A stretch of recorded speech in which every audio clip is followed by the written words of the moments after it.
My name is Armando Cortez. I'm 45 years old. I am one of six siblings. Growing up, I had a pretty good childhood. Had a loving mother, a loving father, who were always there for us, paid lots of attention to us, spent lots of time with us.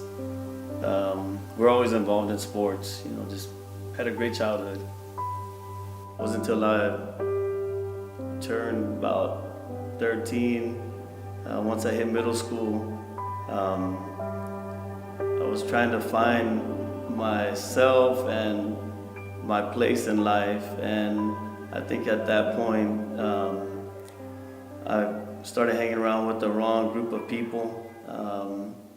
These people were, we started experimenting with drugs and alcohol, and it started off as something fun, something to do, not really thinking of the consequences. We just kind of took it one day at a time, just hanging out, messing around. Things just got worse from there. I started stealing and constantly fighting, and I was filled with anger, bitterness. I became a very violent person, constantly in and out of juvenile hall.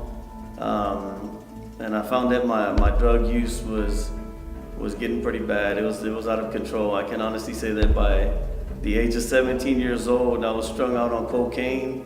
My life had no sense of direction at that time.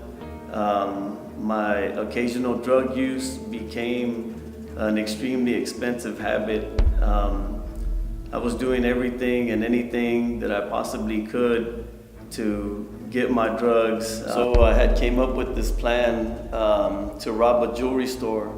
And I knew that if we could rob this jewelry store, I knew that we could get high for a really long time. We showed up on the morning to rob the jewelry store.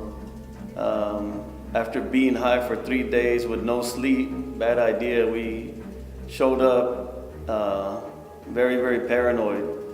We went in there, pulled out our guns. My friend put the gun to the jewelry store owner's head. At that point, the jewelry store owner put up a fight, a struggle. I heard a few shots. I pulled back and shot the jewelry store owner 3 times, one time in the arm, the abdomen, and then another time in his leg. We jumped in a stolen vehicle, we took off. After a short chase, the police caught up with us and arrested us.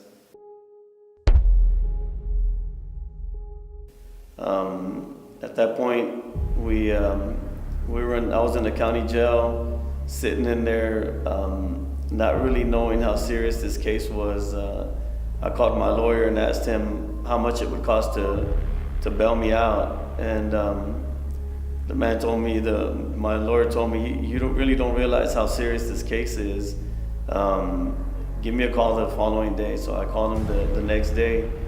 And I said, so how much is it to get out? He said, well, there is no bond that has been set. The man is in undetermined condition, and if the man dies, you're looking at life in prison or death by lethal injection. Those are the only 2 sentences they can give you. And at that point, it had sunk in. I realized that just how serious the case was. I was no longer high and out of my mind. I realized just how serious that case was. He asked me to call him the following day, so I called him the 3rd day. At that point, the first words out of his mouth were, the jewelry store, the owner's dead. So I hung up the phone. I thought, you know what, that's it, my life is over. Went up to my cell and I started writing a letter. Not really too sure what exactly I was gonna do with this letter, but I got a pen and a paper and I started writing this letter, making this letter out to God. And in that letter, I was telling God, just say, hey, God, I've taken somebody's life, and I just ask that you take my life in return, or take my life and give this man his life in return. And I'm not really sure why I was doing that, or what exactly I was going to do with that letter. I just knew that pretty much I was just venting and letting out my feelings, writing my feelings on paper. So at that point, I took the sheet off of the bunk, wrapped it around my neck, and thought, you know what, that's it, I'm gonna end my life. And so I said, I'm not letting anybody else take my life. If anybody's gonna take my life, it's gonna be me. The guard called my name over the intercom. So I went down there to see the guard. He said, you need to go see the judge, the magistrator, for some add-on charges. Took me to see the judge. I got there before the judge, told him my name, told him what I was there for. He said, started looking through some paperwork, asked me again my name. I told him my name, asked me my SID number, gave him my SID number. He just kept asking me questions. Why are you here? Are you sure you're the right person? And I said, yeah, that's me. I'm here for some add-on charges, which is capital murder. So he looked through some more paperwork, went to the back, looked for some, made a couple phone calls, came back to the front. Didn't find any paperwork on me. So he said, he told the guards, take this guy back. I can't find any paperwork on him. So I called my lawyer and found out that the man was still alive in my case. So I think at that point, I had actually gotten a chance to feel, I guess, what it would be like for my life, I guess, to be over. Because since, my lawyer had told me if the man dies in your case, there's only 2 sentences that they can give you. One is life in prison or death by lethal injection. I kind of felt like there's a second chance, Still went to prison for 8 years. However, I knew that once I got out that I didn't want to continue doing the same things that I did before. And once I got out, I knew that I needed something better. I needed something other than relying on myself or my friends. And so I found this church. It was called The Door Christian Fellowship. I started going there a week after I got out. I got married at that church. Got a great family.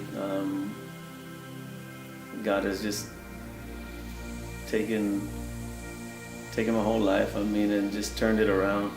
So it's been 16 years since I asked God to come into my heart, into my life. And since then, that's the best decision I could have ever made. I've been redeemed, I've been restored. If God can take somebody like myself, a broken, messed up, drug addict, violent person like myself, and change me, restore me, make me into the man that I am today, He can do the same for you if you just give Him a chance.